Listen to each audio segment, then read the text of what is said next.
Mr. A, ake ngisondele la kuwena musukusihlekisa. Senayifaka enhluphekweni nje, nayifaka osizini kwakwenze njani? Olwani lolusize lingaka enalo? Yini le engaka eseniyenzile enizodinga ukuthi kube khona umuntu ozoniduduza? Niduduzwa makwenze njani? Yini lengaka engafanele mayenzeke empilweni zenu? Yindaba nicabanga ukuthi izinto ezenzeka kunina izinkinga? Akekho noyedwa umuntu onenkinga. Izivivinyo lezo obhekene nazo okumele mawuziphase ukuze udlulele kwisigaba esilandelayo. Sinevivinyo nje ingoba kukhona umoya ophikisayo. Ngokomthetho kwayizona lezo ivivinyo into engadalwanga uyena ucreator. So angakunikeza icomforter umduduzi makwenze njani ebe ngacreatanga leyo nto, ebe vele engayazi ukuthi khona inkinga esohlangabezana nayo thina? Yini ngempela esicomfortwa kuyona? Ngoba thina sizalelwe emafutheni, ayikho into engekho phambi kobuso bethu. Ayikho manje uba thina kube khona thina kwakukhona yonke into. Isithunywa sikaMenzi okuwumoya owaphefumulela kuthina sanikwa imandate yawo ukuthi mawusulalele, ukuthi mawusimbulele, usinikeze ubuhlakani, sazi siqonde okuyikona nokungekho nendlela zokuphila. Even nasezikoleni njengoba sezikolweni njami izikole zenyama akufanele ngabe thina siyafunda, ngoba vele thina sinobuhlakani bendalo.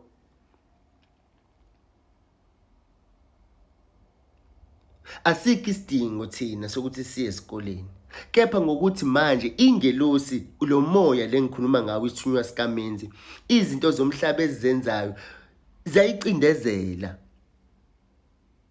okanye ziyayigqiba, okanye thina zigqiba thina uqobo lwethu sigcine sesingasakwazi ukuyilalela noma ukuthi siyizwe.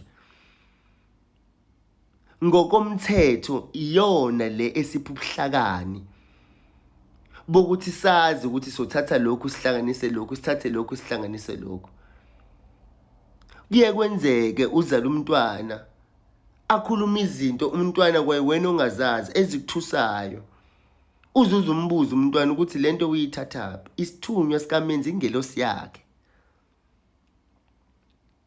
emlekelelayo. Akukho la kufanele siduduzwe khona ngoba thina sina inkinga. Ithina esifaka ezintweni engafanele ngabe siyangena kuzona. Thina sizalelwe okanye sidalelwe ukuthi sidumise ubaba. Akukho kunye, akukho okunye okumele ngabe siyakwenza ngoba sizalelwe emafutheni, sifana nengane ezalelwe egwilini. Uma ngabe ukhuluma ngoNkulunkulu wasemabhayibhelini, mhlawumbe ucabanga ukuthi neBhayibheli lafika nabenzi bobubi. iBhayibheli kungelethu thina mangoni.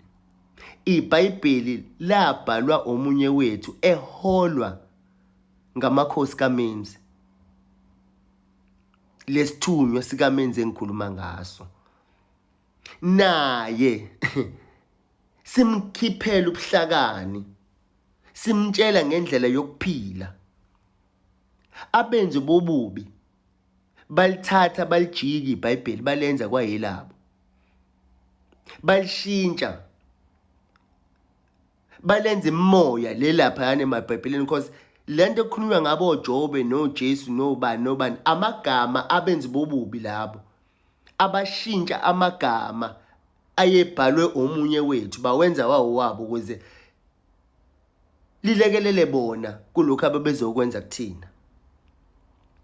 That is why ungeke uwathole amathuna laba bantu, ngoba kubona abantu physically, imimoya ukuthi uma ngabe usenkingeni ubone ukuthi impilo yakhe ayihlangahlangani ngoba phela wena sisenyameni, uyabona, sekudominate kakhulu kulomhlaba umoya ophikisayo. Kufanele umbathwe ilo moya obhalwe kuthiwa uJobe. Uma ngabe uhlangazana nento obone ngazuthi inkinga ebhekene nawe ngeke uyinqobe, kufanele umbathwe ilo moya abawuqamba amanzi bobubi kwathi bathi uDavid lo owagenqa uGoliath, okuyinkinga uGoliath. Wena fanele umbathwe iloyo moya, hayi ngoba nakho kwabantu physically abenze bobubi abalijika incwadi yethu yokuphila bayenza kwayeyabo, bajika bashaya basinikeza yona ngenkani ngoba babefuna ukuthi sizonde singakutholi ukuphila. Leya ncwadi akusifikanga nabenzi bobubi. Lalela la, abenzi bobubi abazi lutho, bafana nomoya ophikisayo. Bathatha izinto zikamoya oyingcwele bayithathe bayijike bazenze kube zabo, kugcine kube ngazuthi lezi zinto lezi abayijikile kuyizona zona kanti akuzona. Ziningi izinto engisazoyibalulwa ngiyiveze engitshelwa zona nengiboniswa zona okwakuyezethu abenzi bobubi bayijika kwayezabo. Isithunywa sikaMenzi asikaze sanikezwa sona ngokuthi sizosikhamfatha, ngoba kukho kwenzakala la empilweni yethu okufanele thina sikhathaze ngakho. Kukuhle kukubi okwenzeka empilweni zethu kunomphumela omuhle ekugcineni. Angazi noma siyazwakala yini. Isithunywa esokuthi masisimbulele okuyikona nokungekona, umoya kaNkulunkulu okumele uhole inyama, ukuthi noma ngabe kuthiwa inyama khona into oyifunayo, kodwa uma ngabe kuyibona umoya obusa phezulu kwenyama, ithi inyama ifuna le nto uthi umoya cha, ngeke yenzeke le nto, ugcina ungayenzanga ngempela, ngoba uholwa umoya uyakutshela ukuthi ungayenzi le nto. Kodwa iningi liholwa inyama, yingakho abanye bethu begcwele amajele. Inyama yayibatshela ithi mdlwengule lo, mushaye lo, uthi umoya cha, ngokuthi usemhlabeni ungaphansi kwevumelwano uholwa inyama nebala kwagcina inyama wayenza leyo nto. Uthe meseyenzile ngoba lo moya phela esaphefumulela kuona awufi, uhlezi ukhona ngaso sonke isikhathi, okuyilapho waphinda futhi nomoya waqhamuka kancane wathi ngikutshenile kodwa. There is why senza izinto ekugcineni siyisole, ingoba iningi liholwa yini inyama. Lo moya akuwona okusikhamfatha, ukusiholela eqinisweni, ukusiholela usimbulele okuyikona, kuthi noma ngabe kuthiwa sifisa ukwenza okungekona usitshele ukuthi akukona lokhu, nakho la kuyikona khona. NjengeBhayibheli, iBhayibheli kwayimina ngangifana nawe, ngangithi no iBhayibheli labenzi bobubi lafika no Jan van Riebeeck, anginjalo. iBhayibheli elethu labhalwa omunye wamakhosi kaMenzi, eholwa njalo amakhosi kaMenzi, omunye wethu eholwa amakhosi kaMenzi.